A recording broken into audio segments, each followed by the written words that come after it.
À la une de cette édition d'information, santé, maladies cardiovasculaires et obésité, les responsables sanitaires tirent la sonnette d'alarme au Cameroun. L'annonce est faite à la faveur du lancement de ce 25 septembre par le ministre camerounais de la Santé publique de la Semaine du Cœur à l'hôpital central de Yaoundé. Et puis à l'étranger, Kenya, les assaillants auraient caché leurs armes dans le centre commercial avant l'attaque. Voilà pour les titres.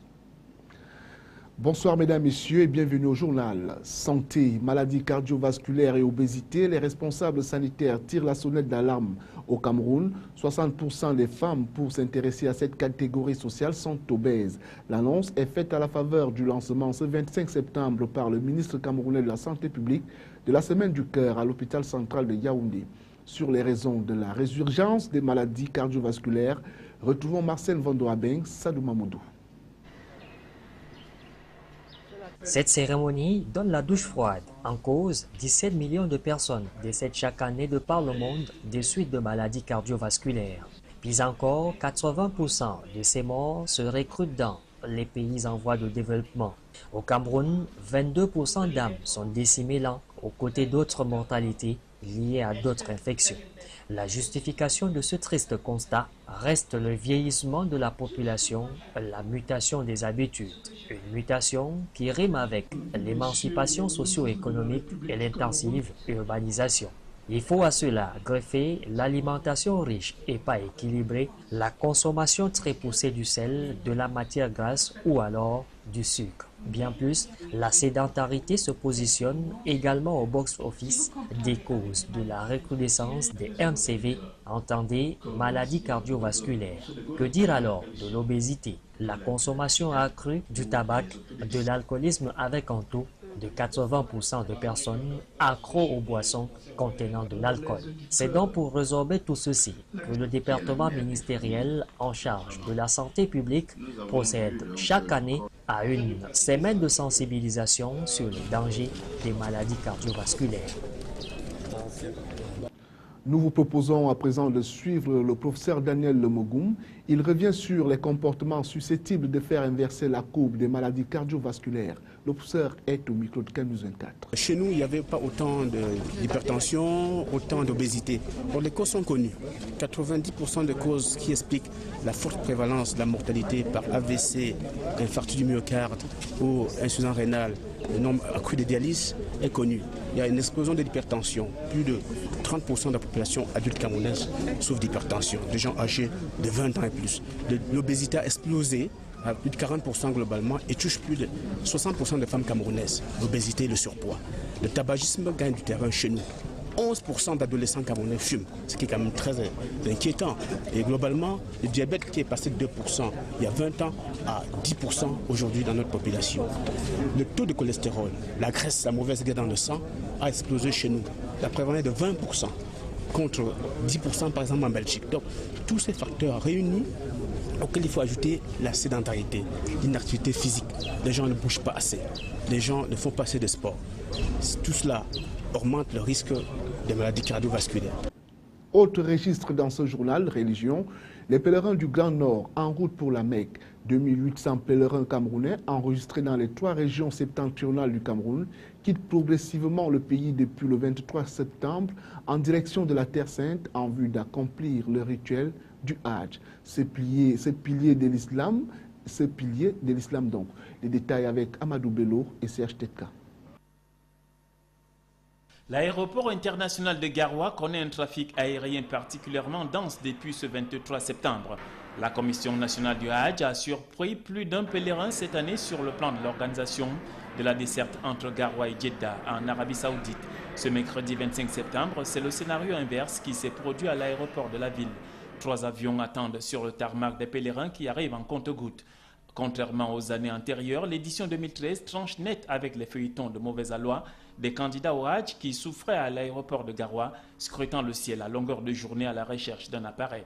Depuis le lundi 23 septembre, date du premier vol, près de 2000 pèlerins camerounais ont d'ores et déjà pris leur quartier à Jeddah grâce à la multiplication des vols afin qu'aucun Camerounais ne soit absent aux différentes étapes du déroulement du Hajj pour lequel des sacrifices financiers ont été consentis. Les derniers contingents de 800 Camerounais sur le point de départ s'envoleront ce jeudi 26 septembre 2013 dans une ambiance bon enfant.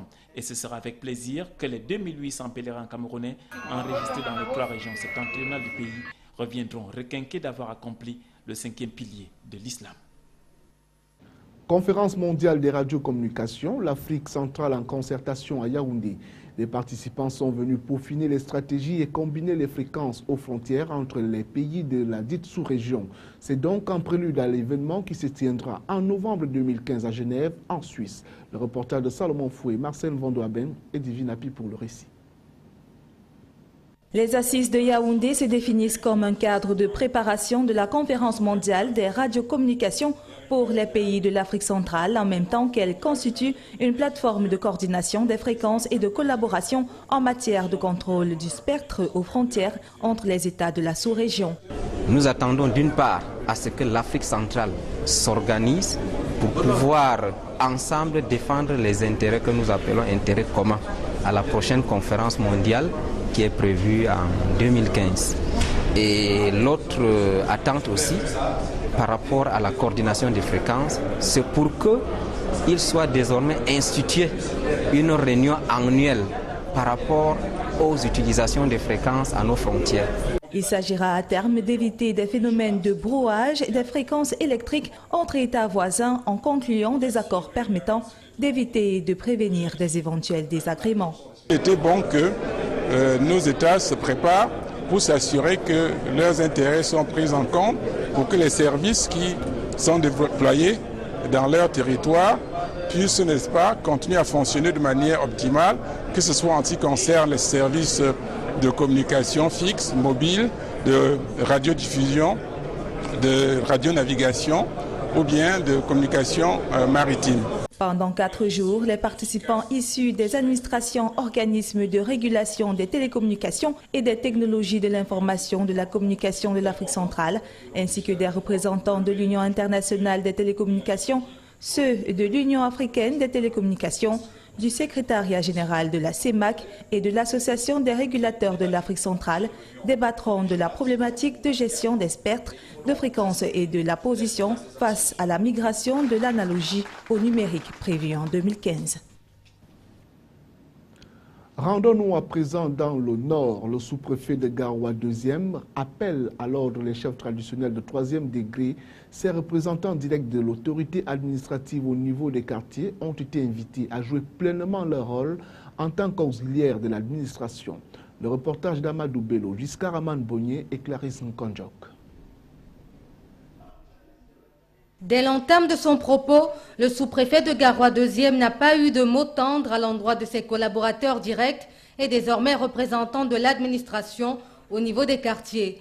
Et pour cause, ces derniers traînent le pas dans leur mission de relais des pouvoirs publics pour le maintien d'ordre et de sécurité. En cette veille d'élection locale, François Mabaya et Somba a rappelé à l'ordre les chefs traditionnels de 3e degré de son unité administrative afin qu'ils jouent le rôle qui leur est prescrit en tant qu'auxiliaires de l'administration. Car pour lui, ces derniers brillent par leur indisponibilité en matière de renseignements à fournir sur la situation sécuritaire de leurs quartiers respectifs. En guise d'illustration, le sous-préfet de Garoua 2e a cité l'incident survenu sur le pont de la Bénoué où une barricade a été érigée contre la fille de l'ancien président de la République de retour de Lagdo. Il était question de réunir tous les chefs traditionnels, soit dans la perspective du prochain scrutin. Vous savez que l'élection est une activité spéciale. Il est donc question de prendre des mesures spéciales pour permettre, n'est-ce pas, que les élections se passent dans la paix et la sécurité. Pour que de pareilles situations ne se reproduisent plus, il a été demandé aux uns et aux autres d'accentuer la vigilance dans leurs ressorts de compétences respectifs et de renseigner de manière prompte sur les faits et gestes tendant à mettre à mal le processus électoral en cours dans l'arrondissement de Garoua 2e.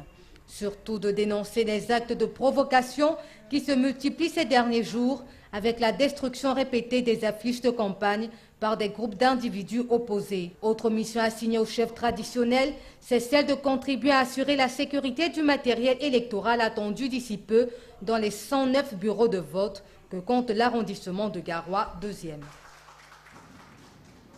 À l'international, Kenya, les assaillants auraient caché leurs armes dans le centre commercial avant l'attaque. Et puis au Pakistan, un violent séisme a fait plus de 300 morts et donné naissance à une île à des centaines de kilomètres. On fait le point avec la rédaction de CAN 24.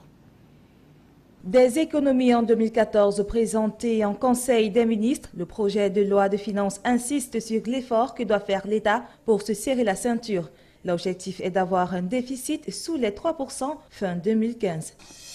Les assaillants avaient caché des armes avant l'attaque dans le centre commercial de Nairobi. C'est ce que rapportent des responsables américains cités par le New York Times. Sur les lieux, secouristes et soldats tentent d'extraire des corps. Selon un dernier bilan, plus de 60 personnes sont mortes et plus de 70 sont portées disparues.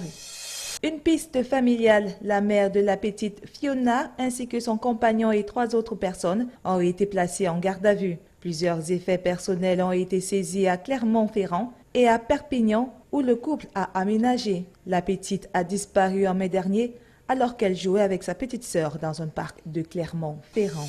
Au Pakistan, plus de 300 personnes sont mortes dans le tremblement de terre qui a secoué le pays mardi. Les secousses ont été ressenties jusqu'en Inde et en Iran voisin. Autre conséquence, le séisme a donné naissance à une île à la surface de la mer d'Arabie, à des centaines de kilomètres de l'épicentre.